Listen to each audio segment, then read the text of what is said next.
connaître ce virus et il doit développer de l'immunité. Et donc chaque fois que le virus arrive, il va sortir cette bactérie, cette protéine qu'on appelle Cas9 et qui va détruire les virus. Et donc c'est un système immunitaire formidable. Donc là vous avez le bactériophage injecté. Ce qui arrive généralement, c'est que chaque fois que vous êtes infecté par ce virus, il va garder une partie du virus comme mémoire. Et chaque fois s'il est vert, il va rentrer, il va faire un ARN de reconnaissance qui va aller vers l'ADN, s'attaquer là, et une enzyme qui va venir par la suite, il y a une DNA, et il va couper votre ADN. Vous êtes protégé contre le virus. Et donc c'est un système qui existait tout le temps. C'était le premier article, c'était publié en 1985, et on n'a jamais plus ou moins vu ça. Et donc après, c'est juste pour expliquer, une fois que vous avez l'ADN qui est rentré, il va être reconnu, puis après il y a une autre protéine qui va venir le dégrader. Ça, juste pour décrire le mécanisme. Enfin, c'est un système à deux paramètres. Il y a ce CRISPR, c'est-à-dire des ARN de reconnaissance en quelque sorte qui sont spécifiques, et de l'autre côté, vous avez des ciseaux qui arrivent pour détruire le DNA. Et donc, c'était quelque chose d'essentiel pour la défense. Est-ce qu'on a de la bactérie, mais on s'est dit, est-ce qu'on ne peut pas l'utiliser dans d'autres applications qui pourraient intéresser les humains? Et c'est là on est plus ou moins passé à autre chose. Donc, juste pour rappeler ces deux systèmes, donc un système de ciblage qui est l'ARN CRISPR, qui reconnaît spécifiquement une séquence au niveau du virus, de l'ADN du virus, et par la suite, vous avez ce qu'on appelle le CATI, c'est-à-dire le ciseau qui va venir le détruire. Et c'est là qu'on a pensé, tiens, qu'est-ce qu'on va faire? Si on pouvait plus ou moins créer un système en laboratoire qui va reconnaître des mutations particulières au niveau du génome humain. Et là, on va faire un ciblage spécifique, et par la suite, on pourrait revenir avec ce Cas9 qui va couper cette place-là. Et la cellule, comme elle est toujours capable de réparer, il pourra faire la réparation en mettant le mononucléotide et ça marche. Donc, on est en train de faire de la réparation. Et donc, c'est ce qui a été réalisé. Et donc, ce système-là, il est développé, il est exploité et développé dans plusieurs utilisations. Le plus simple, c'est ce que vous voyez là. Donc, vous pouvez cibler un gène d'intérêt, une séquence d'intérêt, couper et plus ou moins réparer. Tout ça, c'est le plus simple. Et donc là, tout ça, c'est très très nouveau. La plupart des articles sont en 2016-2017. Et là, vous coupez, c'est ce qu'on appelle slip, couper et réparer. Et ça, c'est le plus simple. Ça commence à être plus intéressant parce que ce que vous pouvez faire, vous pouvez garder le ciblage, mais vous pouvez chercher, vous brisez le ciseau qui coupe. Et au lieu du ciseau, vous pouvez mettre quelque chose. Donc, vous pouvez rajouter un activateur. Donc, un gène, vous pouvez l'activer. Donc, c'est quelque chose d'intéressant. Donc, vous laissez le ciblage et la fonction de couper, vous la remplacez avec quelque chose d'autre. Et donc, ça devient intéressant. Et vous pouvez l'utiliser aussi inductible, donc vous pouvez l'induire. Vous faites le ciblage, vous fixez la séquence qui vous intéresse, et vous mettez par exemple de la lumière. Chaque fois que vous voulez l'induire, vous mettez de la lumière et le gène remarche. Donc c'est quelque chose qui est formidable, qui est utilisé maintenant dans pas mal de choses. Ça paraît comme de la science-fiction, mais c'est pas vrai, parce que c'est déjà utilisé aux États-Unis pendant des années. Pour les yaourts et tout ça, il est utilisé pour protéger contre tout ce qui est viral et tout ça. Donc c'est déjà utilisé parce que ces bactéries, pour produire tout ce qui est yaourt, on doit être protégé. Et généralement, c'est une compagnie qui le fait très connue aux États-Unis, Danisco, et ils vendent ces produits-là depuis des années. On est en train de le voir dans toutes, de faire des changements dans toutes, par exemple, des animaux, et on est en train de voir si on peut pas le faire chez l'humain. Et c'est quelque chose qui encore en cours. Et juste un petit problème, même les scientifiques, ils ont un problème d'argent. Donc il y a un côté ouest, c'est-à-dire tout ce qui est Berkeley, tout ça. Quant à MIT, c'est-à-dire le côté est des États-Unis, il y a une guerre des patents. Voilà. Et donc, à qui appartiennent les patents? Parce que ces deux, Funk et les autres, ils sont en train de se disputer les patents. C'est pour cela qu'on ne voit pas encore des résultats au niveau de l'application. Mais tout ça, ça a été fait. Mais l'année dernière, il y avait mieux que ça. Et quand vous voyez Bill Gates quelque part, ça avec tout ça, ça pourrait être intéressant. Bill Gates, il a investi pas mal d'argent dans une compagnie qui s'appelle Editas. Et qu'est-ce qu'il va faire cette compagnie? C'est développer des applications dans ce sens en utilisant cette technologie. Une chose qui peut être faite avec cette technologie, c'est un petit peu faire rentrer des séquences spécifiques humaines dans tout ce qui est animal. Et le plus intéressant dans tout ça, c'est de faire de la transplantation. Donc, pas mal de compagnies se sont lancées dans tout ce qui est humaniser des organes de poids, parce que de poids de taille, qui sont les trucs plus proches de l'humain, et il y a des compagnies qui sont en train de développer tous ces organes pour essayer de voir si on peut les transporter. Donc c'est quelque chose qui dépasse de loin la science-fiction, et c'est déjà réel, et ça commence à être réel. Pour continuer dans tout ce qui est animal, je vais aller vers l'épigénétique et se poser cette question. Je reviendrai à ça par la suite. C'est quand vous prenez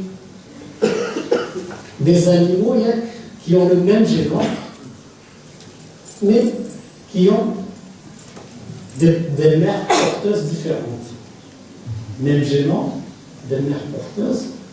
Dans pas mal de cas, vous n'allez pas avoir les mêmes effets. Ils sont complètement différents. Tout simplement parce qu'ils prennent en considération l'environnement et le contexte dans lequel ils sont. C'est-à-dire la mère porteuse, à travers les caractéristiques qu'elle a, va influencer le développement de ces animaux.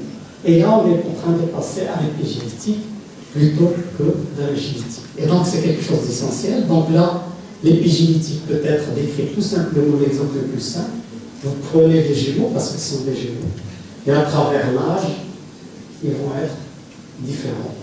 Tout simplement parce qu'il y a un impact de l'environnement. Le pire, c'est pas ça.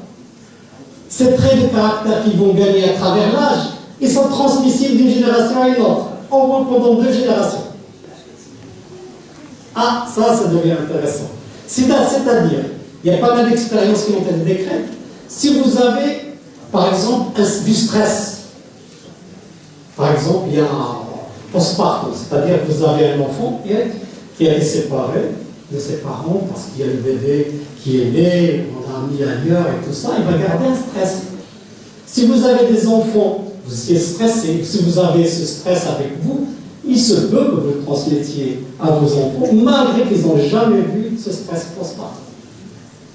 Tout simplement. Pourquoi? Parce qu'en fin de compte, chaque fois que vous avez l'environnement, il laisse des empreintes au niveau de l'ADN qui n'ont rien à voir avec le disque dur, et c'est des empreintes tout simplement à travers la mutilation et à travers l'acétylation des histones. Et ces marques et ces étiquettes peuvent être transmises d'une génération à une autre. C'est pour cela que pas mal de fois, il dit que vous dites que je vérifie que ce n'est pas des fois toujours génétique, mais ça peut être que vous avez transmis des étiquettes à travers l'épigénétique. Et donc c'est quelque chose d'essentiel. Et donc pour l'épigénétique, c'est ça ce qui est intéressant. Vous pouvez même transmettre cette épigénétique à travers ce système CRISPR-Cas9. Parce que vous pouvez aller directement au niveau d'une séquence particulière d'ADN et mettre de la mutilation. Donc vous coupez la séquence qui vous intéresse et vous pouvez mettre, vous coupez pas, vous trouvez la séquence qui vous intéresse et vous pouvez mettre un mutil. Donc c'est quelque chose qui est jouable là-dedans. Donc là, pour l'épigénétique, je ne vais pas rentrer dans le détail, mais il faut dire aussi que l'épigénétique va se faire le long de l'année, donc des jumeaux qui sont identiques, et par la fois à travers un jeu de mutilation et plus ou moins d'acétylation, on peut avoir des gens qui sont complètement différents. Ce qui est intéressant par cette épigénétique, c'est que c'est réversible. Quand vous avez la mutation au niveau du disque dur de l'ADN, il faudra intervenir pour changer ça, parce que vous avez une mutation, il faut aller couper, changer et tout. Mais si vous avez du stress, en changeant tout ce qui est plus ou moins votre, comment ça s'appelle, le mode de vie, ça pourrait être réversible. Et donc c'est quelque chose d'essentiel parce que ça permet en quelque sorte d'avoir un espoir, parce que pas mal de choses peuvent être reversées avec l'épigénétique. Donc là, juste les mécanismes, comment ça se fait, je pense que la plupart d'entre vous connaissent ça. Quand vous faites la mutilation, quand vous avez l'ADN autour des histones, vous pouvez serrer plus, vous pouvez relâcher plus, et là, ça permettra de faire un système dynamique d'expression des ARN, et par la suite de faire des protéines. C'est très très simple.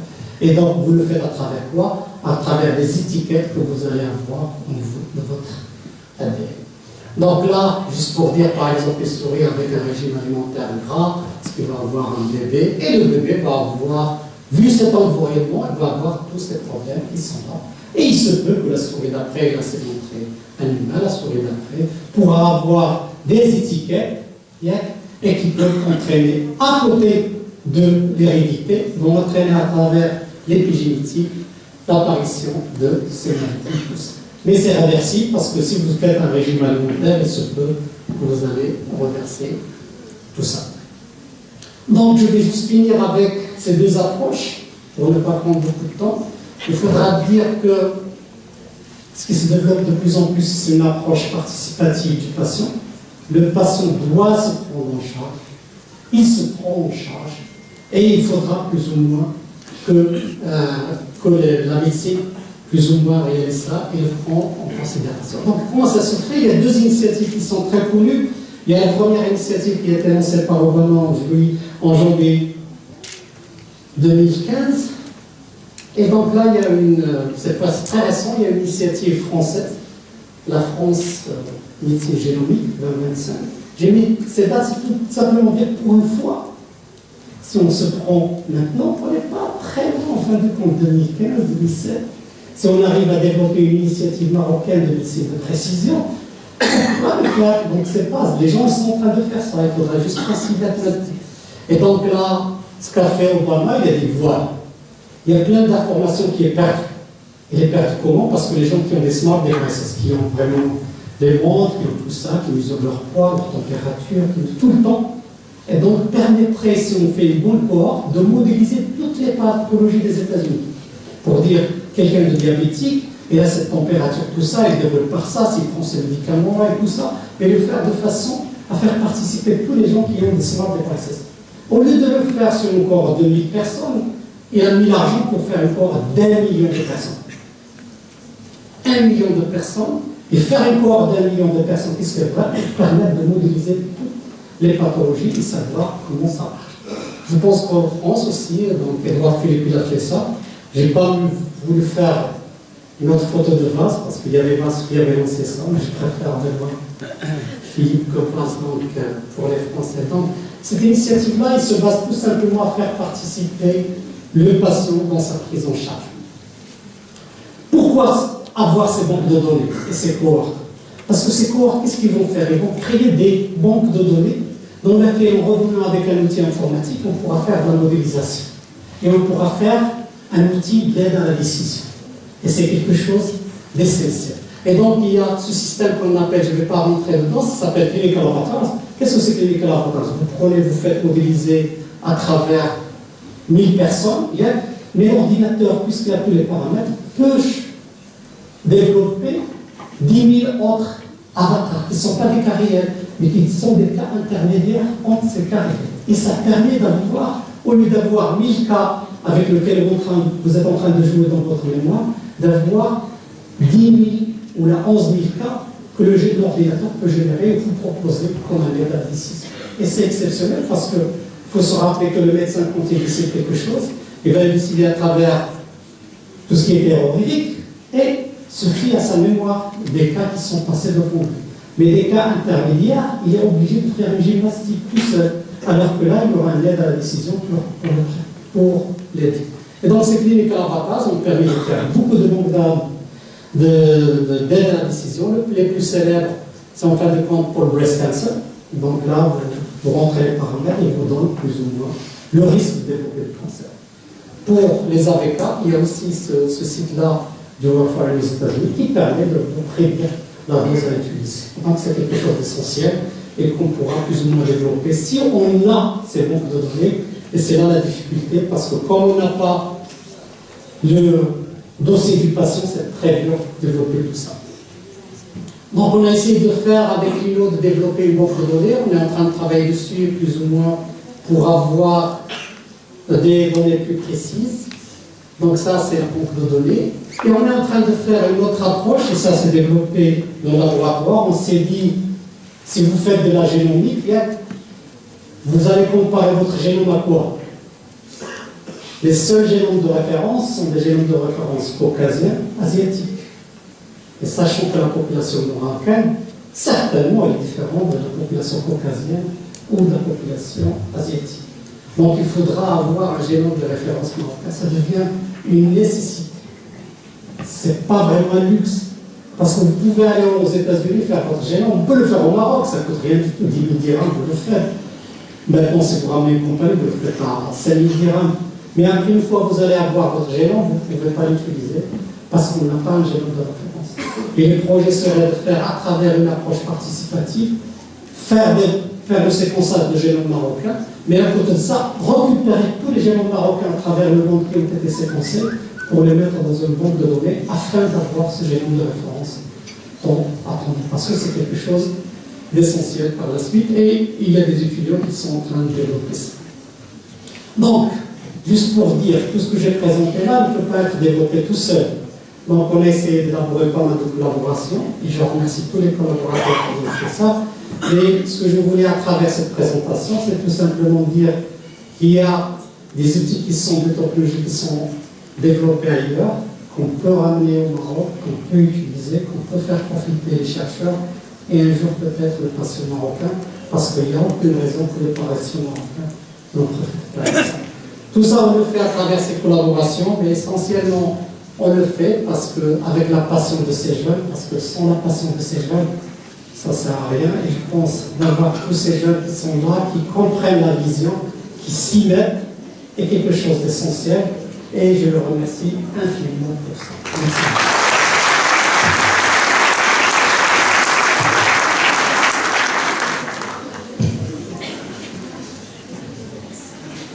Je pense qu'on attend le retour. Ah oui, il est de retour. Ça prend bien.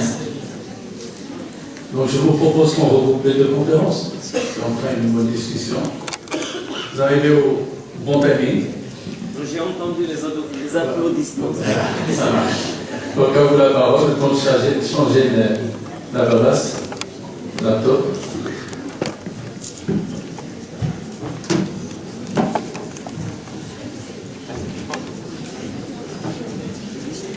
Et on retrouvera donc la discussion pour les deux conférences.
D'abord, je tiens à remercier mon cher ami Azdin pour l'invitation et pour vraiment l'initiative de m'inviter et de m'honorer aujourd'hui.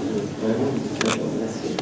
Ça me fait un plaisir énorme d'être ici, en compagnie de pas mal d'amis de longue date, des gens que j'apprécie énormément. Je voudrais vous inviter. Donc, merci encore, je suis vraiment ravi d'être là. Alors, j'ai préparé un exposé un peu particulier. Il y a un peu de science, mais j'ai essayé aussi de parler technologie, puisque ce sont les journées de la biotechnologie. Donc, je vais donner quelques exemples en fait de l'utilisation de cette biotechnologie pour l'avancement de la médecine, en particulier dans l'approche thérapeutique, la découverte de l'approche thérapeutique qui est très importante pour les humains. Donc, comme vous le savez, le cerveau c'est un organe très complexe. Où on a 100 milliards de neurones, et ces neurones ne sont pas en fait en fonctionnement individuel, mais plutôt travaillent ensemble. Et quand on regarde l'ensemble des connexions qu'il y a dans le cerveau, il y a 1 million de milliards de connexions. Donc chaque neurone va avoir beaucoup de connexions en fait, avec plusieurs neurones différents. Et ces neurones peuvent intervenir dans des fonctions complètement différentes. Donc c'est un organe assez complexe. Et j'ai mis une petite vidéo qui va vous rappeler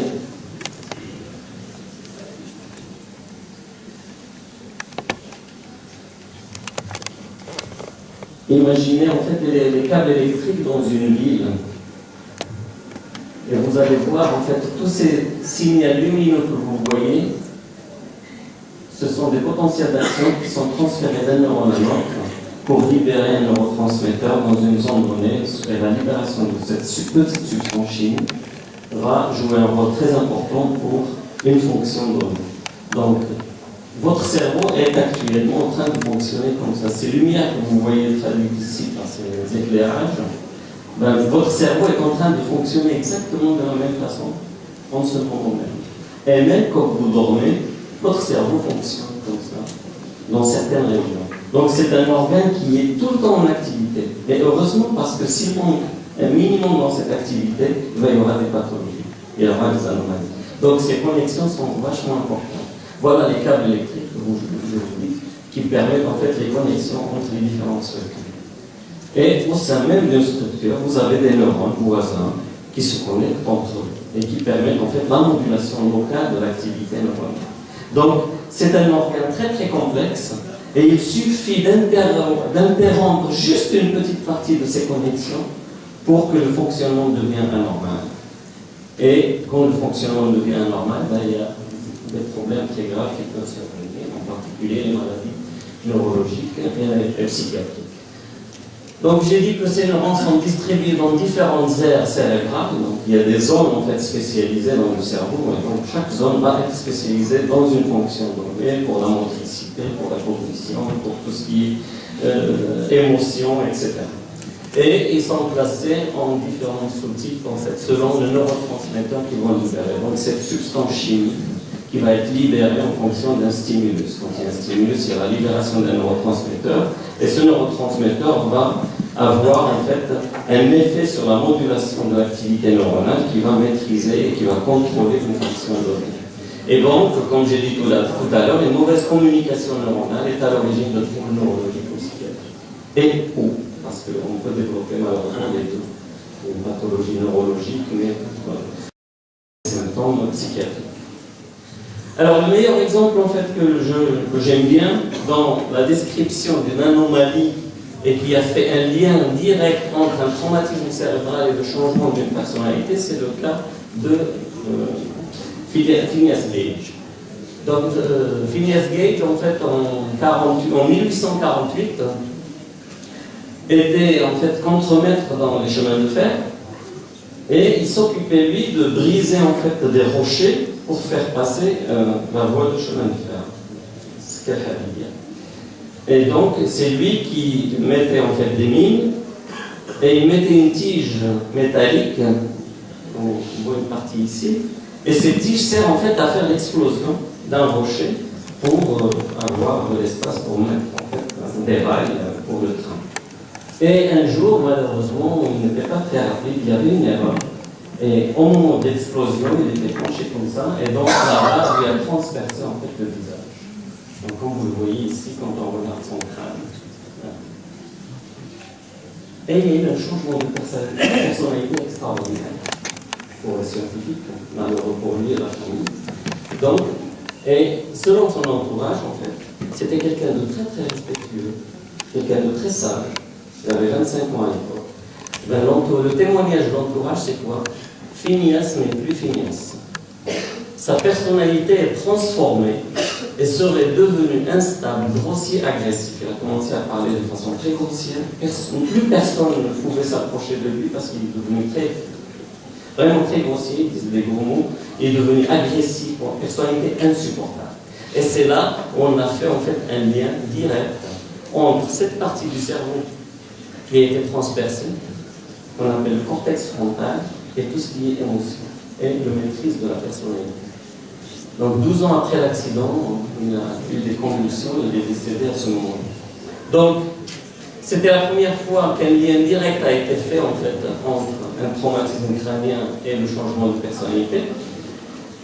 On a déterminé à partir de là que la destruction du cortex frontal peut provoquer le changement de la personnalité tout simplement par une désinhibition. Donc la personne devient complètement désinhibée.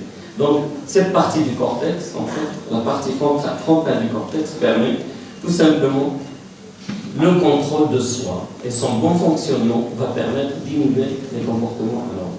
Donc c'était une démonstration directe, par hasard, qui a permis de commencer à dire que le cerveau sert pas qu'à la motricité, non, il sert aussi à contrôler en fait les comportements de la personne. Une autre découverte qui est très intéressante, qui a été faite en fait par Cajal, espagnol, de Madrid, et qui a lui découvert en fait que le cerveau n'a pas été juste une masse de neurones et de cellules qui sont là et qui n'ont pas un rôle très important. On savait que le cerveau est important, mais lui il a vraiment montré que le cerveau fonctionne par une communication entre les cellules. Et c'est lui qui a décrit en fait le fonctionnement de la synapse. Et il a eu le prix Nobel en 1906 et il a transformé vraiment le monde des neurosciences et la connaissance sur le cerveau. Et par contre, ce qu'il a dit, c'est que we are born with a certain number of brain cells which decrease with age. Donc, on est avec une quantité fixe en fait de cellules, de neurones, et qui vont diminuer avec l'âge parce que les neurones vont mourir. Mais à la naissance, on sait qu'on a une quantité qui est fixe des neurones, et que everything must die in the brain or spinal cord, nothing can regenerate. C'est-à-dire que le cerveau ne peut pas régénérer. Une fois une cellule est morte, elle ne peut pas se reproduire, il n'y a plus de division cellulaire au niveau du cerveau. Donc c'était admis comme ça, c'était accepté par la société. Sauf que quelques années plus tard, en fait, il a été montré que c'est en grande partie c'est vrai, mais il y a quand même des cellules qui peuvent régénérer, c'est ce qu'on appelle la neurogenèse. Donc il y a des cellules qui sont capables de se multiplier à partir de cellules souches, et ils peuvent proliférer, se différencier en neurones. Et apparemment, on peut avoir 700 par jour chez un adulte qui se crée en fait tous les jours. 700 neurones qui peuvent se créer tous les jours. Donc là, on voit en fait la cascade à partir de la cellule souche. Après, il y a la prolifération, la migration jusqu'à la maturation avec les corps cellulaires et les prolongements d'un neuron. Et ceci se fait en particulier dans deux structures importantes qui sont l'hippocampe, qui est là, et le cortex. Donc ça, c'est une découverte aussi assez importante parce qu'elle joue un rôle très important dans la plasticité neuronale. Donc en fait, l'exemple le plus simple de la plasticité neuronale, on dit c'est le driver de taxi de Londres. Apparemment, ils ont une région en fait, de l'orientation qui est développée de façon extraordinaire parce qu'ils ont une carte, en fait, la carte géographique en fait, de la ville, ils l'ont mémorisée et ils ont un sens d'orientation qui est génial. Et quand on regarde dans cette région carrière fonctionnelle chez les conducteurs de taxi à Londres, on trouve que cette partie est très très développée, elle est mieux développée qu'un individu normal qui vit dans une autre ville. Donc, la plasticité neuronale, c'est quoi en fait? La plasticité neuronale, c'est qu'on a des cellules, parfois qui ne sont pas actives, qui sont dans un endroit au niveau du cerveau, mais c'est à vous de les faire fonctionner. Et pour les faire fonctionner, tout simplement, il faut faire des efforts. Par exemple, le sport. Le sport permet de faire activer les neurones et avoir cette plasticité neuronale avec comment dirais-je, un développement des axones et de communication entre les neurones, etc. Plus vous faites de l'exercice, de la lecture par exemple, plus vous réfléchissez, vous jouez à des jeux de réflexion, etc., on a cette plasticité qui se crée. Et donc les connexions que je vous ai montrées initialement avec les lumières se développent avec l'exercice. Et on dit que les gens qui vont faire beaucoup d'exercices dans leur vie, que ce soit le sport, la lecture, les jeux, mais les jeux intelligents, pas les jeux vidéo, des gamins qui passent des heures de façon inutile, vraiment des jeux qui sont importants et qui peuvent développer en fait tout ce qui est activité cérébrale. Tout ça permet d'avoir une plasticité cérébrale importante et retarder la manifestation de symptômes style Alzheimer, en déficit donc de la mémoire, des démences, etc. Donc on trouve que chez les gens qui font beaucoup travailler leur cerveau, ces pathologies peuvent apparaître, mais ils sont retardés. Malheureusement, il y a de plus en plus de pathologies, de maladies neurodégénératives actuellement, et ça va s'aggraver dans le temps, à mesure où on sait qu'on vieillit de plus en plus longtemps qu'avant.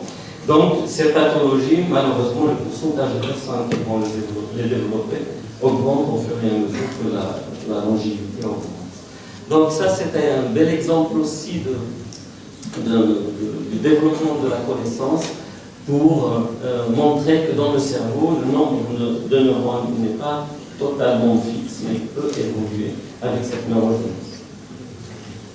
Après, je vais parler de mon domaine, puisque là aussi, il y a eu des connaissances énormes, en fait, grâce à la recherche. C'est pour ça que j'ai choisi de parler aussi de la maladie de Parkinson, parce que c'est une pathologie qui était connue depuis très longtemps, qui a été décrite par James Parkinson en 1817, donc ça fait très longtemps, mais on ne connaissait pas grand-chose sur la pathologie, dans la mesure où il n'y avait rien à faire pour ces patients qui souffrent énormément, qui marchent comme ça, avec un tremblement. Ils sont incapables de marcher rapidement, ils sont akinétiques, ils sont rigides, tous les muscles sont contractés, et ils ont un tremblement de repos avec un déficit en fait et des anomalies au niveau de la posture. Donc c'est des patients qui peuvent tomber, qui peuvent faire des chutes, etc. C'est une maladie assez dure à supporter par le patient et aussi par l'entourage, parce que dans la majorité des cas, ces patients souffrent sur le plan moteur, mais ils sont là, ils sont conscients de ce qui leur arrive. Pas comme la maladie d'Alzheimer, où les patients, à un moment donné, sont complètement déconnectés de la réalité, et c'est la famille plutôt qui souffre et non pas le patient. Là, le patient est conscient de ce qui lui arrive, et il est incapable de faire ce qu'il veut faire. Alors, le système de programmation et d'action, il est là, mais c'est l'exécution qui manque. Le système au niveau du cerveau qui va permettre l'exécution d'un mouvement n'est plus là. Il a disparu parce qu'il y a eu une mort neuronale que je pouvais vous décrire. Donc en fait, la mort neuronale se fait dans une toute petite région, mais vraiment toute petite. Si on prend le cerveau, on coupe la tête à ce niveau-là, on regarde par-dessus, vous voyez cette petite région qu'on appelle le mésencéphale. Et ce mésencéphale, si on l'agrandit, on le voit ici. Je ne sais pas ce qui se passe à l'écran. Je ne sais pas ce qui se passe. Donc si on regarde là, vous avez cette partie brunâtre. Et bien là, il y a des neurones très spécialisés qu'on appelle les neurones dopaminergiques, qui synthétisent et sécrètent la dopamine, comme on voit ici. Ça, c'est chez un individu normal. Et chez un Parkinsonien, cette partie brunâtre n'existe plus, elle a disparu. Parce que tous les neurones qui sont là, les neurones qui vont sécréter cette dopamine n'existent plus, ils sont morts. Alors, comme j'ai dit tout à l'heure, on sait très bien que la mort neuronale se fait là, mais comme il y a des connexions dans le cerveau marche par connexion et non pas par zone isolée, cette mort neuronale va provoquer des perturbations au niveau de la zone de communication de ces neurones. Donc ces neurones-là, ils sont là, et ils projettent sur le striatum qui est là, avec des axones, et la dopamine, en fait, va être libérée plutôt là et non pas à ce niveau-là. Donc la dopamine est libérée dans la situation normale ici. Alors quand il n'y a plus de neurones là, ben, il n'y a plus de dopamine puisque ces connexions n'existent plus. Et s'il n'y a plus de dopamine là, vous avez une conséquence qui va se créer sur toutes les structures cérébrales associées à la motricité parce que le striatum joue un rôle très important dans l'acte moteur. Et si on regarde ici, en fait, vous avez plusieurs structures profondes sous le cortex situées à ce niveau-là, que j'ai schématisé ici. Et toutes ces connexions vont être perturbées à cause du manque de la dopamine à ce niveau-là. Donc, la mort neuronale même d'une toute petite zone du cerveau va avoir des conséquences graves sur pratiquement tout le cerveau. Même si la mort neuronale n'a affecté qu'une toute petite partie. Donc, si on regarde ici, vous avez ce striatum, plus la couleur est rouge, plus il y a de la dopamine. Donc ça, c'est un individu normal. Et bien, chez un Parkinsonien, on est plutôt dans la gamme en bas du bleu, où il y a pratiquement plus de dopamine. Alors, la mort neuronale n'affecte pas 100% des neurones, il reste toujours 10 ou 55 et 10% des neurones qui restent vivants. Donc, il n'y a jamais 100% de neurones. Alors, la complexité, c'est quoi? C'est que ces neurones meurt de façon progressive, comme toutes les maladies neurodégénératives. On ne perd pas les neurones du jour au lendemain. On a pratiquement 15 à 20 ans d'évolution en fait, de la mort neuronale. Au début, quand les neurones commencent à mourir, il n'y a pas de manifestation des symptômes de suite. Il faut qu'on atteigne 60 à 70% de mort neuronale pour que les symptômes se manifestent. Pourquoi? Parce que le cerveau est parmi les organes les plus intelligents du corps. Quand il y a une mort neuronale, eh bien, les cellules survivantes qui restent vont essayer de travailler de façon acharnée pour compenser le manque des cellules qui sont mortes.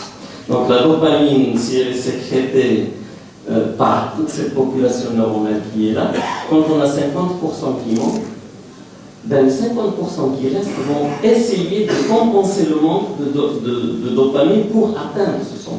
Donc ils doublent en fait la capacité de leur travail.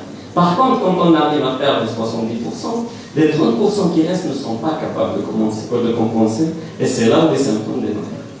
Et donc, on a déjà une évolution bien avancée de la pathologie au niveau de la mort neuronale. Ce qui rend en fait la thérapeutique et la recherche un peu plus difficile que si on découvrait la mort neuronale au tout début. Donc, on ne peut pas le savoir au début qu'il y a des cellules qui meurent. On le découvre en fait qu'on a perdu 70% de cellules. Et c'est déjà trop tard, ça faisait pratiquement 15 ans que la mort neuronale avait démarré auparavant. Donc, quand ils ont découvert que c'était la dopamine qui manquait, c'était dans les années 60, le traitement, on pensait qu'il était facile, mais il suffit de remplacer cette dopamine. Donc on peut synthétiser chimiquement la dopamine, puisqu'on a su, en fait, on a connu sa formule, on a pu faire sa formule. Donc on a synthétisé la dopamine et on l'a donnée aux patients. Et bien il n'y avait aucun résultat. Pourquoi? Parce qu'en fait la molécule de la dopamine est trop grosse. Et comme on a une barrière au niveau des vaisseaux sanguins, ce qu'on appelle la barrière hémato-encéphalique, je suis désolé pour les médecins et les neurologues qui connaissent bien le sujet. J'essaie de parler un peu simple parce que je sais qu'il y a beaucoup de non-neuroscientifiques dans la salle, donc vous m'excuserez. Donc, en fait, on a une barrière hémato-encéphalique au niveau des vaisseaux sanguins qui va faire un filtre et elle ne va pas laisser n'importe quoi passer du sang au cerveau, et en particulier les toxines, par exemple. Donc, on a un filtre qui est très strict. Le corps humain est très très bien fait. Donc, ce filtre ne va pas laisser passer n'importe quoi. Et la dopamine, malheureusement, elle ne traverse pas parce qu'elle a un poids moléculaire qui est trop gros. C'est une grosse structure qui ne traverse pas la barrière hémato-encéphalique. Donc, il fallait aller voir comment la dopamine est synthétisée pour proposer autre chose. Donc, si on regarde une synapse, ici, dopaminergique, il y a le neurone qui est le corps cellulaire là, il projette ici avec sa terminaison. Donc la dopamine est synthétisée à partir de la tyrosine qui va se transformer en dopa et qui va se transformer en dopamine par une enzyme qu'on appelle la dopa-décarboxylase. Et cette dopamine va être libérée au niveau de la fente synaptique ici pour agir sur les récepteurs, pour jouer son rôle en fait sur le neurone suivant. Et donc, les chercheurs ont dit on ne va pas utiliser la dopamine maintenant, on va utiliser son précurseur qui est la L-dopa. Et bon, ils l'ont donné aux patients, et bien ça marchait très très bien, ça a révolutionné le monde de la maladie de Parkinson, c'était vraiment la révolution de la thérapeutique de la maladie de Parkinson. Et malheureusement, à court terme, ça marche super bien. On a une efficacité sur tous les symptômes, la kinésie, la rigidité, le tremblement. Mais à long terme, il y a des complications. Au bout de 5-6 ans de ce qu'on appelle la lune de miel, c'était vraiment un changement radical au niveau de la vie des patients. Et bien, au bout de 5-6 ans, les complications commencent chez le patient avec des fluctuations de l'effet thérapeutique. Une fois, le patient il va bien, une fois, il ne va pas bien. Après, il y a une manifestation de dyskinésie. Ce sont des mouvements anormaux, involontaires que les patients ne peuvent pas contrôler. Et je vais vous montrer 2 vidéos. Une d'un patient, c'est le même patient.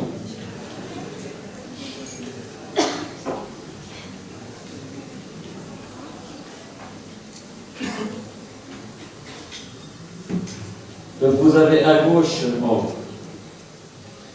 j'ai pas les flèches là, et du coup, Donc vous avez le même patient, à gauche, il n'a pas pris son traitement, donc il est complètement en situation parfaite. À droite, il a pris le traitement, et ça c'est 10 ans après le début de sa maladie. Donc il a dépassé en fait la lune de miel. À droite, il a pris le médicament, à gauche, non. En fait, là, il est complètement akinétique. Il est incapable de bouger. On lui demande de faire des mouvements, donc pouce index. Donc vous voyez qu'il est incapable de les faire avec son regard figé, comme vous voyez ici. Et ici, il a pris le traitement, sauf qu'on le libère trop. On le libère de façon exagérée. C'est qu'il est amélioré, si on regarde par rapport à ça, il est capable de faire des mouvements, sauf qu'il fait des mouvements exagérés qu'il ne peut pas contrôler. C'est ce qu'on appelle en fait les dyskinésies, ces mouvements anormaux involontaires. Involontaires, c'est-à-dire qu'il est incapable de contrôler. Donc ils utilisent des stratégies, et là plus le temps passe, voilà. Là c'est au bout à peu près d'une heure après la prise médicamenteuse, donc vous voyez très bien comment c'est épouvantable. Donc la plupart des patients qui atteignent cet état-là, ils ne prennent plus de médicaments, ils préfèrent être comme ça que comme ça. Donc à partir de là, en fait, c'était à l'époque, après les années 60, c'était l'époque où il n'y avait que ça aux patients. Et il y a eu beaucoup de recherches qui se sont développées pour proposer des agonistes dopaminergiques, j'ai eu des anticholinergiques, beaucoup de traitements différents, mais malheureusement l'efficacité a toujours été limitée. Et donc il fallait, devant ce problème-là, il fallait développer de la recherche pour mieux comprendre ce qui se passe dans le cerveau des patients parkinsoniens et essayer de comprendre la physiopathologie de la maladie et proposer autre chose. Donc, le meilleur moyen de proposer, on ne va pas prendre des patients et faire de la recherche dessus, l'expérimentation, mais il fallait développer des modèles animaux de la maladie de Parkinson. Alors, la maladie de Parkinson, c'est parmi les rares maladies neurologiques où le développement a été fait de façon spectaculaire et rapide grâce aux modèles animaux. Parce que les autres pathologies, on n'a pas encore de modèles animaux valables de façon efficace pour faire une recherche en fait de compréhension de leur physiopathologie de façon rapide. Donc on a la chance, nous, de travailler sur la maladie de Parkinson, et l'être humain, en fait, on a contribué au développement des modèles animaux. Et là, je vais vous raconter une petite histoire.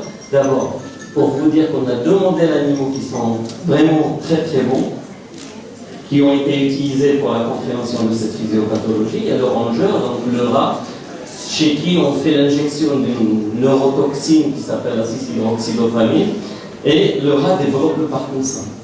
Et on a un modèle qui est encore mieux, qui est le primate mobile, donc le singe, chez qui on injecte une autre neurotoxine qui s'appelle le MPTP, et ce singe va développer exactement les mêmes symptômes que les patients parkinsoniens. Alors, comment il a été faite la découverte? Pourquoi je vous ai dit qu'on a contribué au développement de ce modèle animal? C'est parce qu'en fait, il y a des étudiants en chimie aux États-Unis qui étaient toxicomanes, qui se droguaient avec de l'héroïne.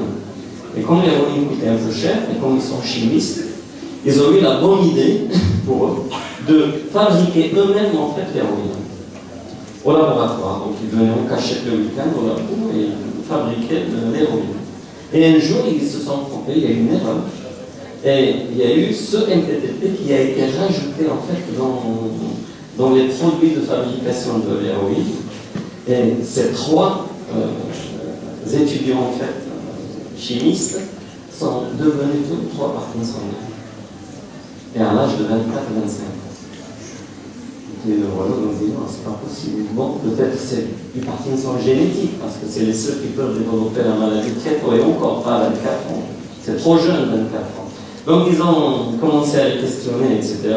Ils ont découvert qu'ils étaient des toxicomanes, ils ont amené l'héroïne qu'ils ont consommée et qui a été analysée. C'est là où ils ont découvert que l'héroïne n'était pas pure, elle était mélangée à du MPTP. Et le MPTP, c'est une neurotoxine qui est spécifique des neurones dopaminergiques. Donc quand on l'administre au singe, de façon soit par voie intraveineuse ou par voie intramusculaire, les singes deviennent parkinsoniens parce que cette neurotoxine va aller chercher les neurones dopaminergiques dans le cerveau pour les tuer. Donc elle ne va pas tuer un autre type de neurones, elle ne tue que les neurones dopaminergiques. Et ça a fait une avancée spectaculaire. C'était à la fin des années 70, début des années 80. Donc tous les chercheurs qui étaient intéressés par la maladie de Parkinson se sont jetés dessus, et nous, c'était le moment où moi je démarrais la recherche. Donc on a commencé à l'utiliser pour l'injecter chez les singes et avoir ce modèle de la maladie de Parkinson. Alors chez le rat, comment on fait? En fait, on injecte directement dans le cerveau, parce que si on injecte la 6-hydroxydopamine par voie veineuse ou intramusculaire, elle ne va pas aller au cerveau, elle va faire des dégâts partout. Donc on préfère l'injecter directement dans le cerveau, dans cette partie où il y a les neurones dopaminergiques. Elle va rentrer dans les neurones dopaminergiques, elle va les tuer. Donc vous voyez, pour cibler cette zone, on a un appareil qui s'appelle un cadre stéréotaxie qui nous permet, avec des mesures très précises, d'aller cibler cette zone, injecter la substance. Là c'est un petit coucou à Stéphanie Morin qui fait la manip, et le rat, vous voyez ici dans un cadre stéréotaxie. Donc on injecte la 6-hydroxydopamine et après on va contrôler en fait par immunohistochimie, donc pour identifier les neurones dopaminergiques qui sont là ou pas. Donc l'immunohistochimie, c'est une technique qu'on va utiliser pour on utilise un anticorps qui va reconnaître en fait les neurones dopaminergiques. Et comme vous voyez là, comme on a injecté de façon unilatérale, juste dans un côté, vous voyez qu'il n'y a plus de neurones dopaminergiques là par rapport au côté normal. Et donc le striatum que je vous ai montré tout à l'heure, où il y a la libération de dopamine, ben, il n'y a plus rien.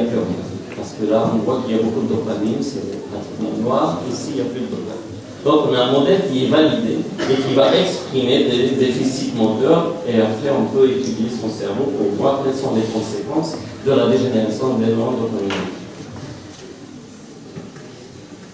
Chez le singe, donc, on injecte le MPTP de façon répétée, il ne faut pas une seule injection, il faut plusieurs, et vous voyez qu'au bout de 10-15 jours, les symptômes commencent. Et au bout de 25 jours, vous voyez ici un singe qui devient parkinsonien tout à fait similaire à un patient à un stade très avancé de la maladie. Donc on peut reproduire les stades les plus sévères de la pathologie chez le singe en injectant le MPTP de façon répétée. Le problème de ce modèle-là, c'est qu'on perd beaucoup d'animaux parce qu'ils ne peuvent plus manger tout ça, ils ne peuvent plus boire, ils ne peuvent plus bouger. Donc, c'est un modèle qui nous pose vraiment un gros problème éthique d'abord parce qu'il y a une souffrance animale, et ensuite, même au niveau expérimental, ça coûte très cher parce qu'un singe coûte 4 000 €. Et plus son entretien, etc. Un singe coûte par an 8 000 € entre le prix d'achat et l'entretien annuel. Donc on ne peut pas se permettre de perdre des animaux, et en même temps, pour éviter la souffrance, on a préféré utiliser un autre modèle que je vais vous montrer par la suite. Mais en restant sur ce modèle-là, donc si on coupe les cerveaux par la suite, à la fin de nos expériences, on est obligé de sacrifier les animaux pour contrôler s'ils sont vraiment bien laissés ou pas. Donc vous voyez ici l'évolution, comme tout à l'heure, les symptômes se développent là. Vous voyez qu'on a, c'est moins noir qu'ici, donc on a déjà une perte assez importante de la dopamine. Et au D25, où l'animal est très sévèrement parkinsonien, il n'y a plus rien. On ne voit plus de dopamine dans le striatum. Et quand on regarde au niveau des corps cellulaires dopaminergiques dans la substance noire, c'est pareil. On a une évolution ici, donc tout ce qui est rouge disparaît de façon évolutive, pour voir ici qu'il reste à peu près 15% de neurones qui restent vivants. Donc on simule exactement ce que je parle chez les patients. Sauf que chez les patients, c'est 10 à 15 ans, et là c'est 25 ans. Donc c'est un modèle évolutif, mais rapide. Ce n'est pas un modèle à long terme. Alors nous, pour éviter en fait la souffrance animale, on a préféré créer un autre modèle en fait, qui a été proposé d'abord par Bankiewicz, et qui en fait consiste à avoir un singe parkinsonien que d'un seul côté, non pas des deux côtés. Comme ça, il a un côté normal, il peut l'utiliser pour manger, pour bouger, pour boire, il peut tout faire. Et par contre, il a un côté qui est parkinsonien, qui ne l'utilise plus. Donc il a son bras qui est fléchi, rigide, akinétique, il ne peut rien faire. Donc nous, on va s'intéresser plutôt à ce côté-là, tout en laissant l'animal se débrouiller tout seul pour vivre. Et il n'y a pas de souffrance animale. Donc si on regarde, en fait, quand on injecte le MPTP, on ne va pas l'injecter par voie intramusculaire ou intraveineuse, on l'injecte au niveau de la carotide interne. Donc on fait une ouverture au niveau du cou, on cherche la carotide, et on remonte un cathéter, et on fait l'injection. Et c'est une seule injection qui suffit. Et comme vous voyez ici, on voit que l'injection se limite, la diffusion du MPTP se limite à un seul côté. L'autre côté, il n'y a rien. Et donc, si on coupe le cerveau par la suite, vous voyez là qu'il y a une masse noire, donc ce sont les neurones dopaminergiques, et du côté où on a fait l'injection, il n'y a plus rien. ou par arrondissement, on voit qu'on a à peu près 10 à 15% quand on fait le comptage des normes. Donc c'est un modèle qui est vachement pratique parce qu'on ne perd pas les animaux et en même temps on sait que c'est un bon modèle puisqu'on n'a plus ces neurones dopaminergiques que dans la situation normale. Donc on a un modèle Rémy Parkinson. Alors ces modèles animaux, le schéma paraît complexe mais je vais vous le simplifier parce que je ne vais pas regarder là. En fait là c'est juste pour vous dire qu'il y a beaucoup de connexions dans le cerveau entre les structures, mais le plus important c'est ce que je vous ai mis ici. Ce sont les enregistrements électrophysiologiques qu'on réalise dans les différentes structures cérébrales qui sont interconnectées entre elles. Donc si on regarde ici, en fait, chaque trait vertical, c'est un potentiel d'action. Et c'est le potentiel d'action qui va permettre la communication entre les neurones pour la libération d'un neurotransmetteur. Donc si vous regardez là et là, ce sont les structures qui sont responsables de la motricité. Là, c'est un circuit moteur intracérébral. Et si vous regardez bien, on a une régularité au niveau de l'activité. L'intervalle entre un potentiel d'action et un autre est toujours le même. Donc toutes ces structures qui sont impliquées dans la motricité. Si on prend un animal et on lui laisse les neurones dopaminergiques, ce n'est plus le cas, puisqu'on va voir que ces potentiels d'action deviennent anarchiques dans leur activité cérébrale. Donc l'activité électrique devient complètement anarchique. C'est ce qu'on appelle les bouffées de décharge, avec des oscillations. Que ça soit là, là ou là. Donc toutes les structures impliquées dans la motricité, on a ce phénomène en fait. La régularité de l'activité se transforme en bouffée de décharge anarchique. Et on a découvert finalement que c'est ça qui est la cause de la maladie de Parkinson. C'est la conséquence de la lésion dopaminergique qui va faire que les neurones deviennent anarchiques, ils déchargent n'importe où. Ils ne sont plus contrôlables. Et ils deviennent vraiment anarchiques avec ces bouffées de décharge. Et c'est ça qui est la signature physiopathologique de la maladie de Parkinson.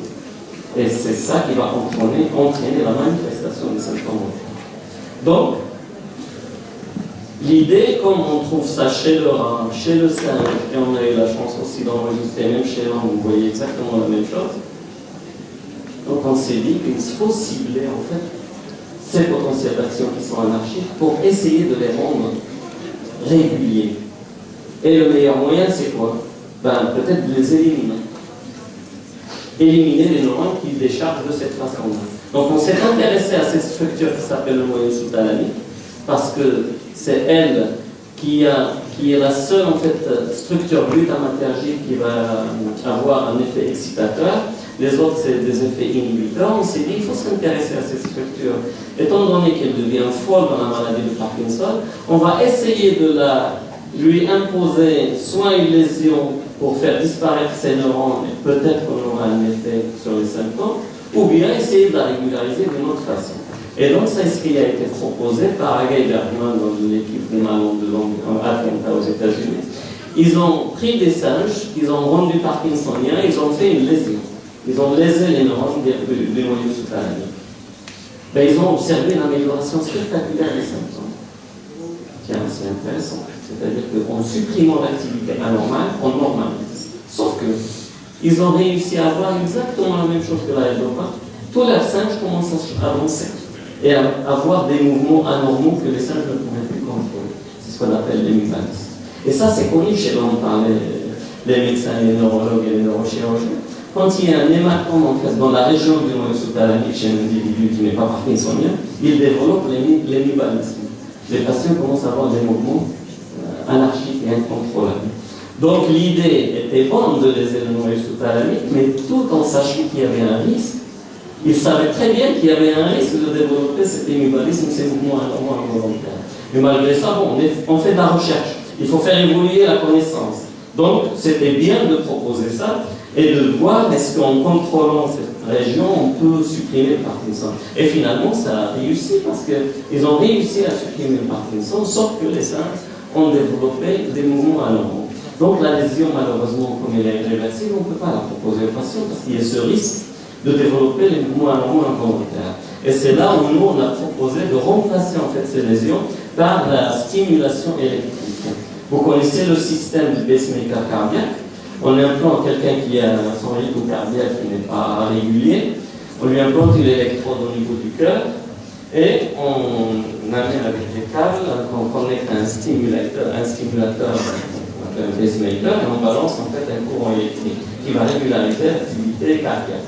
On a pensé exactement au même principe, basé sur ça, et on s'est dit on va implanter des électrodes dans le cerveau des singes qu'on va lier à un stimulateur et on va envoyer des impulsions électriques et essayer de voir est-ce qu'on est capable de régulariser l'activité des neurones. Et bien c'est ce qu'on a fait chez le singe et on a montré qu'on pouvait supprimer les tremblements. Ici en fait le singe, quand il tremble, chaque trait vertical correspond à un mouvement en fait, de son poignet. Donc vous voyez là le singe tremble. Quand on balance une stimulation électrique, on arrête complètement le tremblement, ça devient complètement plat. Quand on arrête la stimulation, ben le singe retremble. Donc c'est un effet bien sûr réversible.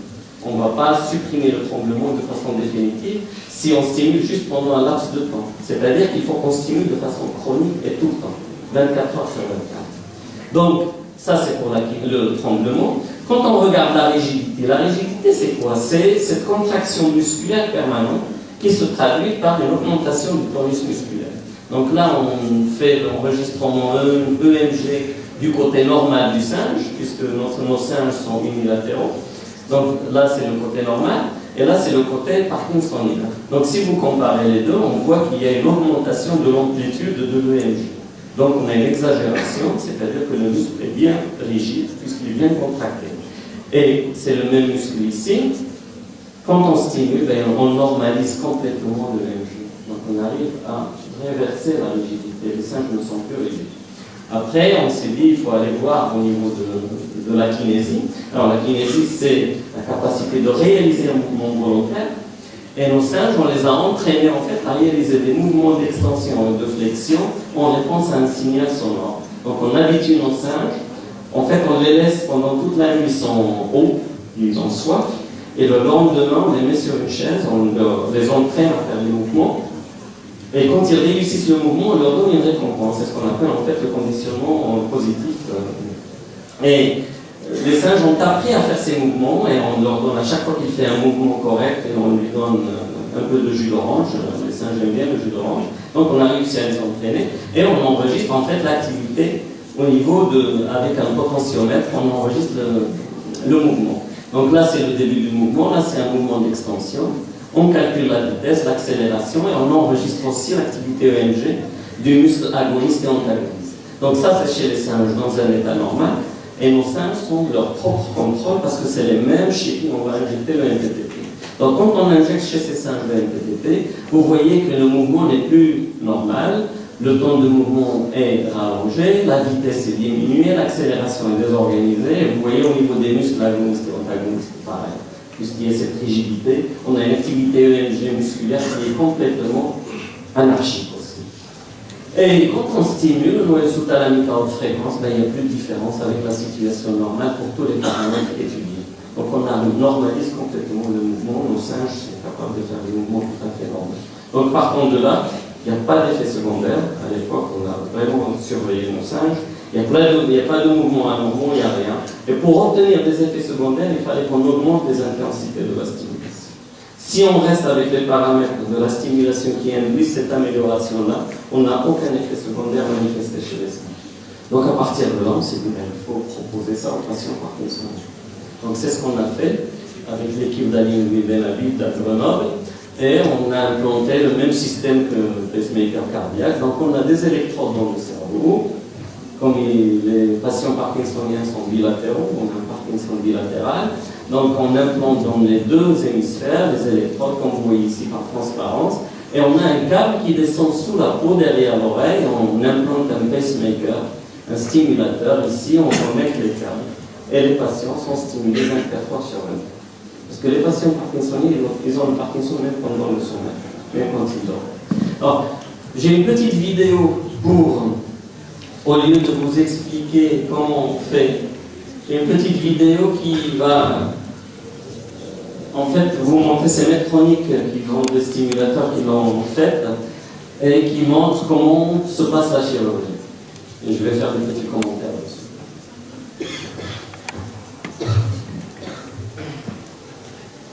Donc voilà un patient. son cerveau, et voici où est-ce qu'on doit implanter. Donc vous voyez que la structure est toute petite en fait. Elle a la taille d'un noyau d'une petite olive, et elle est vachement profonde, la structure. Donc on met un cadre stéréotaxique sur la tête, et nos chirurgiens connaissent bien ça. On passe le patient à l'IRM pour visualiser en fait sur des coupes où est-ce qu'il est situé son noyau sous-thalamique. Donc le noyau sous-thalamique il est là, sur une coupe de l'IRM, c'est une toute petite région. Et on fait les calculs, en fait stéréotaxie, comme ce qu'on fait chez l'animal, exactement pareil. Et après, une fois on a repéré l'endroit où est-ce qu'il est le noyau, ben on rase juste une petite partie où on va introduire les électrodes, et on va faire un petit trou au niveau du... On ouvre la peau, et après on va faire un petit trou dans le crâne, et on descend un manipulateur dans lequel on insère 5 microélectrodes. Ces microélectrodes vont servir pour enregistrer l'activité des neurones. Les patients ne sont pas endormis, ils ont juste une anesthésie locale. Pourquoi? Parce qu'on veut voir pendant la chirurgie les activités aberrantes que je vous ai montrées tout à l'heure. Et à la fin, une fois on trouve en fait ces activités aberrantes, on remplace les microélectrodes par une électrode définitive qu'on va connecter par la suite. Donc on bouche le trou, on met du ciment dentaire qui va permettre de boucher le trou. Et après on insère sous la peau le stimulateur qui va être connecté et on met en marche le stimulateur pour envoyer le courant électrique. Alors, là c'est le résumé d'une chirurgie d'un côté. Donc qu'est-ce qu'on fait? On descend 5 microélectrodes. Je vous ai dit que le noyau sous-thalamique c'est la taille du noyau d'une petite olive. Et donc, quand on descend ces microélectrodes, on fait des enregistrements électrophysiologiques.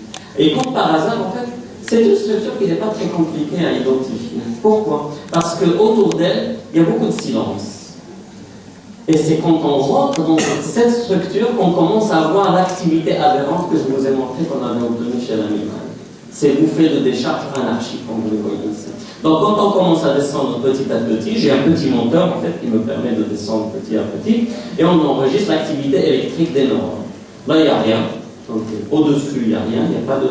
c'est la zone hémicertale, il n'y a pas de corps cellulaire qui décharge, donc on a le silence. Et dès qu'on rentre dans le noyau, ben, le bruit commence parce qu'il y a les corps cellulaires en fait des neurones. Et dès qu'on touche un neurone, ben, voici son activité électrique. Alors, sur ce patient-là, si vous regardez ici, on a 3 électrodes qui vont traverser le noyau, il n'y en a pas qu'une. Donc, on a ce type de tracé sur les 3 électrodes. Après, il va falloir faire le tri pour choisir une sur ces 3. Donc, le premier tri qu'on fait, c'est l'étendue de cette épaisse-là. Plus il est important, plus on traverse au milieu du noyau. Et ça, c'est un critère très important. Et pendant donc l'électrophysiologie, je vais vous faire écouter pour identifier en fait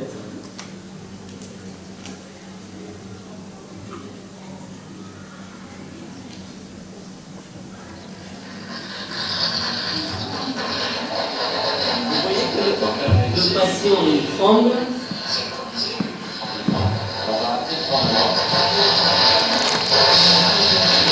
Et la cellule continue à décharger, même pas de façon, pas tellement de façon gonflée.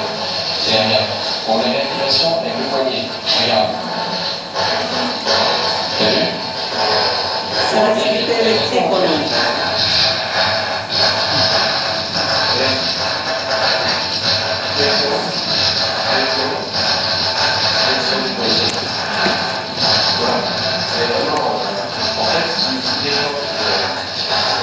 La réponse cellulaire, c'est ça. Elle est activée par ça. Donc après, quand tu lâches ça, tu la laisses trembler, défendez le visage. Lorsqu'on entend, en fait, c'est une synchronisation entre le tremblement et l'activité des neurones. C'est-à-dire que ce sont des neurones qui sont impliqués dans la genèse, dans la génération du tremblement, puisqu'on entend vraiment le patient trembler. Et en même temps, on entend ces bouffées. Alors là, c'est quand on fait, après, quand on finit les enregistrements, on fait des tests de stimulation. Et vous allez voir, là, il tremblait. Dès qu'on commence la stimulation, déjà au bloc opératoire, on voit qu'on arrête le tremblement. On va arrêter la stimulation, vous allez voir. Voilà. On arrête la stimulation électrique, le patient tremble. On lui dit de s'arrêter au bout, face au doigt, il est incapable de s'arrêter. Il y a un tremblement, dès qu'on stimule, il arrête. Donc en fait, comme c'est une chirurgie plus ou moins lourde, on essaye d'être sûr avant de sortir le patient dehors que ça marche très très bien et qu'on a une efficacité de la stimulation.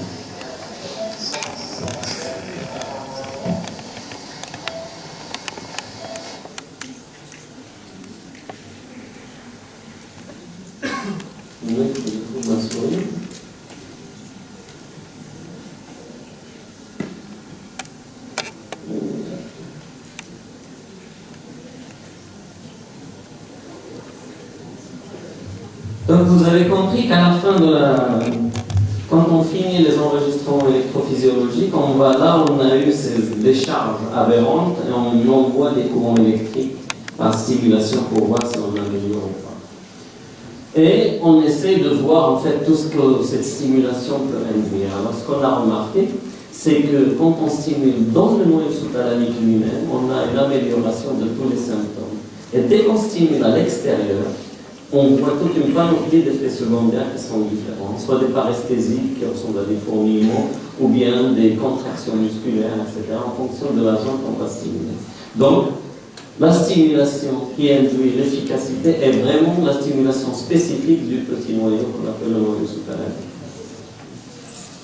Alors, voici un exemple des patients qu'on a opérés.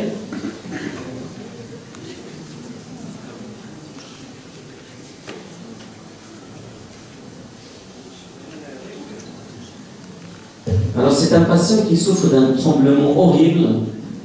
C'est un tremblement de repos et les neurologues vont reconnaître par la suite qu'il n'a pas qu'un tremblement de repos tout court, il a aussi un tremblement essentiel qui va se rajouter chez ce patient-là. Donc là, on lui demande de faire des mouvements et vous voyez qu'il bouge dans tous les sens. Il a un tremblement qui est horrible, avec une amplitude vraiment très importante.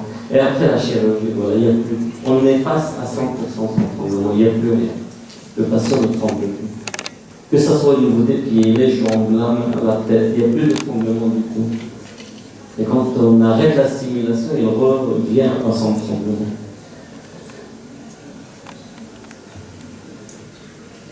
Regardez la précision dans le mouvement. Donc, ces mouvements sont très très précis. Donc on efface en fait complètement les symptômes. Là, on revient avant la chirurgie, on lui demande de faire des mouvements. Je vous ai dit que le Parkinson est caractérisé par ce ralentissement dans l'initiation et l'exécution des mouvements. Donc vous voyez qu'il est très très long à faire les mouvements. Et vous allez voir, avec la stimulation, ça va complètement changer. Donc c'est une vidéo amateur. Là, on lui demande de faire des mouvements pouce-index, majeur, etc. Il est incapable de faire des mouvements précis. Il y a ce tremblement qui le dérange. Et là, après la chirurgie, voilà, il fait des mouvements complètement normaux. Il n'y a plus du tout d'akinésie. Et vous allez voir au niveau de la précision de ces mouvements pouce-index. Voilà. Donc, en fait, il est complètement